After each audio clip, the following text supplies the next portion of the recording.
औज़ुबिल्लाहि मिनश्शैतानिर्रजीम बिस्मिल्लाहिर्रहमानिर्रहीम। अस्सलामु अलैकुम सामीन। आज हम आपको सूरतुल बकरा के बरक़ात व फ़ज़ाइल बताएंगे। सूरह बकरा कुरान करीम की सबसे बड़ी और अहम सूरह है जिसमें बनी इसराइल को ख़िताब किया गया है और इसके ज़मन में उम्मत मुस्लिमा को भी बताया गया है कि बनी इसराइल अपनी नाशुक्रियों नाफरमानी की वजह से अल्लाह के गज़ब का शिकार हो गए, तो इसलिए तुम नाशुक्री और नाफरमानी से हमेशा बचते रहना।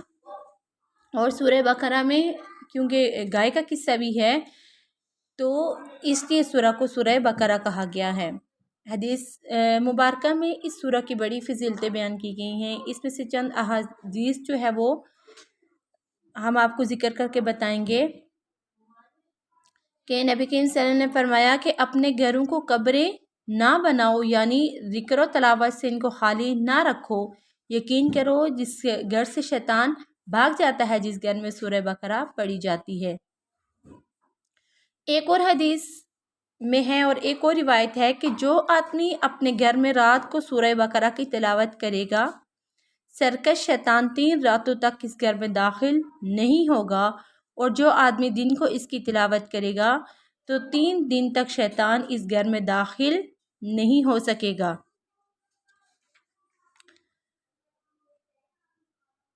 और नबी सल्लल्लाहु अलैहि वसल्लम फरमाया कि हर चीज़ की एक चोटी है और कुरान की चोटी सूरह बकरा है। और इसी सूरह बकरा में आयतुल कुर्सी भी है। आयतुल कुर्सी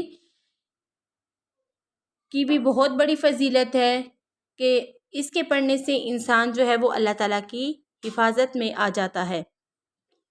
तो आज हम आपको बताएंगे कि सूरह बकरा के पहले रुकू में अल्लाह ताला जो है वो हमसे क्या इरशाद फरमा रहे हैं, कि वो हमें क्या बता रहे हैं।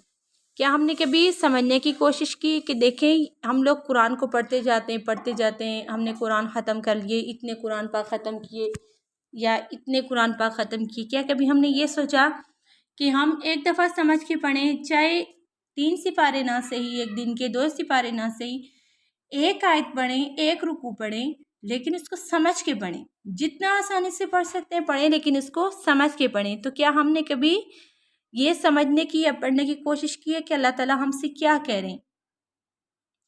तो सूरह बकरा में अल्लाह ताला फरमाते हैं कि सबसे पहला हम जब आगाज़ करते हैं सूरह बकरा का तो आगाज़ होता है अलिफ लाम मीम से। तो आइए हम आगाज़ करते हैं। अलिफ लाम मीम ये हुरूफ मुक़त्तआत हैं, ये अलग अलग करके पढ़े जाने वाले हुरूफ हैं। तो इनका मतलब सिर्फ अल्लाह और अल्लाह के रसूल ही जानते हैं। आगे जो है उससे अगली आयत में अल्लाह ताला फरमाते हैं कि ज़ालिकल किताबु ला रैब फी, कि ये ऐसी किताब है कि जिसमें कोई ज़रा बराबर भी शक नहीं है। ये कुरान करीम वो वाहिद किताब है कि जिसकी हर एक बात बिलाशुबा बिल्कुल सच पर मबनी है, क्योंकि ये अल्लाह का कलाम है जिसका इल्म लामहदूद है और 100% यकीनी बात है, इसलिए इसमें कोई शक और शुबे की गुंजाइश नहीं है। और ये हिदायत दिखाती है किसको? मुत्तकी लोगों को। अब देखें कि सोचने की बात है, ये हिदायत तो कुल इंसानियत के लिए है। तो यहाँ पे अल्लाह ताला फरमा रहे हैं कि ये हिदायत दिखाती है मुत्तकी लोगों को। अब मुत्तकी लोग हैं जो अल्लाह से डरने वाले हैं, जो कुरान को पढ़ते हैं, उसको समझते हैं, उसको सीखते हैं, सिर्फ इस नीयत से कि अल्लाह ताला हमसे क्या फरमा रहे हैं। उनका इससे अपना कोई ज़ाती गर्ज़ नहीं होता, फिर उसको समझते हैं, सीखते हैं, उसके ऊपर अमल करने की कोशिश करते हैं। तो जो अपने ज़ाती गर्ज़ के लिए इसको पढ़ेगा तो उसको हिदायत नसीब नहीं होगी। तो इसलिए हिदायत तो देती है, लेकिन मुत्तकी लोगों को, अल्लाह से डरने वालों को, जो सिर्फ अल्लाह की रज़ा की खातिर इसको पढ़ते हैं, ये हिदायत भी उन्हीं को देती है। फिर इससे अगली आयत में अल्लाह ताला ने ईमान वालों की कुछ सिफ़ात बताई हैं कि जो मुत्तकी लोग हैं वही ईमान वाले हैं। और ईमान वालों की खुसूसियात क्या हैं? सबसे पहली खुसूसियत ईमान बिल गैब, बिन देखे ईमान लाना, कि हमने अल्लाह को नहीं देखा, हमने वही होते हुए नहीं देखा, हमने मौत को नहीं देखा, हमने कब्र के अज़ाब को नहीं देखा, हमने जन्नत जहन्नम को नहीं देखा, लेकिन फिर भी हमारा इस पर ईमान, इस पर यकीन है होना चाहिए। और है भी अल्हम्दुलिल्लाह एज़ अ मुसलमान के अल्हम्दुलिल्लाह के ہم مسلمان ہیں اور اللہ تعالیٰ نے اگر قرآن میں بتا دیا ہے تو اس کا ایک ایک حرف سچ ہے، اس میں کوئی شک شبے والی بات بالکل بھی نہیں ہے۔ اللہ ہے، دنیا آخرت سب کچھ اللہ تعالیٰ نے بنایا ہے، اللہ تعالیٰ نے ہمیں پیدا کیا اور ایک نہ ایک دن ہم سب کو اللہ ہی کی طرف لوٹ کر آنا ہے۔ اللہ کی کتابوں پہ یقین، اللہ کے رسولوں پر ایمان، سب جو ہے وہ بن دیکھے ایمان لانا۔ نمبر 2، نمازوں کو قائم کرنا۔ نمازوں کو پڑھا نہیں جاتا، نمازوں کو قائم کیا جاتا ہے۔ جسم کا بالکل خاص خیال رکھے، جسم کا پاک ہونا، لباس کا پاک ہونا، جگہ کا پاک ہونا، اور باوضو ہو کر اچھے طریقے سے اور پھر خشوع و خضوع طریقے کے ساتھ اللہ کے ملاقات کے جذبے کے ساتھ نمازوں کو ادا کرنا، اور پھر اللہ کا دیا ہوا رزق خرچ کرنا۔ اللہ کا دیا ہوا رزق اللہ کی راہ میں ہی خرچ کرنا۔ اب دیکھیں کہ ہم اگر 10 روپے بھی کسی فقیر کو دیتے ہیں تو ہم کہتے ہیں کہ یہ تو ہم نے 10 روپے دے دیے، ہم نے اس کا یہ کام کر دیا، یہ کام کر دیا۔ دیکھیں اللہ تعالیٰ قرآن میں فرماتے ہیں کہ ایمان والوں کی ایک یہ بھی ہے کہ جو میرا دیا ہوا رزق میری راہ میں دیتے ہیں۔ یہ جو کچھ بھی ہے ہمارے پاس اللہ کا دیا ہوا ہے، ہمارے پاس اپنا تو کچھ بھی نہیں ہے، تو پھر ہم کون ہوتے ہیں کہ ہم نے دیا ہے؟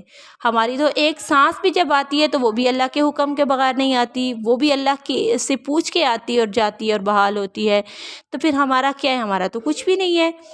تو تیسری صفت کیا ہے کہ اللہ کا دیا رزق خرچ کرتے ہیں، اور پھر نبی کریم صلی اللہ علیہ وسلم اور ان پر جو کتاب یعنی قرآن پاک اور ان سے پہلے جو نبی آئے اور ان پر جو کتابیں نازل ہوئی ان پر ایمان، اور آخرت کے اوپر پکا ٹھکا یقین رکھتے ہیں۔ یہ ایمان والوں کی 5 صفات اللہ تعالیٰ نے بتائی ہیں۔ 1، ایمان بالغیب۔ نمبر 2، نمازوں کو قائم کرتے ہیں۔ نمبر 3، اللہ کا دیا رزق خرچ کرتے ہیں۔ نمبر 4، نبی کریم صلی اللہ علیہ وسلم اور ان سے پہلے جو بھی کتابیں نازل ہوئیں اور جو نبی آئے ان پر ایمان اور آخرت پہ پکا یقین رکھتے ہیں۔ اور پھر اللہ تعالیٰ فرماتے ہیں کہ یہی لوگ اللہ کی طرف سے ہدایت پر ہیں اور یہی لوگ فلاح پانے والے ہیں۔ سورہ بقرہ کی پہلی 6 آیتوں میں اللہ تعالیٰ نے جو ہے وہ یہ خصوصیات بتائی ہیں ایمان والوں کے لیے، اور پھر ان کی کے لیے کیا انعام ہے یہ بھی اللہ تعالیٰ نے بتا دیا ہے۔ انشاءاللہ اس سے آگے کا سبق انشاءاللہ ہم کل پڑھیں گے کہ آگے اللہ تعالیٰ کیا فرما رہے ہیں، اور پھر آگے کفار کا ذکر ہے، پھر اس کے آگے منافقین کا ذکر ہے۔ انشاءاللہ ہم آپ کو آہستہ آہستہ سے انشاءاللہ ایک ایک سبق کر کے ہم آپ کو بتائیں گے۔ تو ہمارے چینل کو سبسکرائب کیجیے گا، ہماری ویڈیوز کو لائک کیجیے گا، اور صدقہ جاریہ کی نیت سے زیادہ سے زیادہ شیئر کیجیے گا۔ اپنا بہت سا خیال رکھیے گا۔ السلام علیکم، اللہ حافظ۔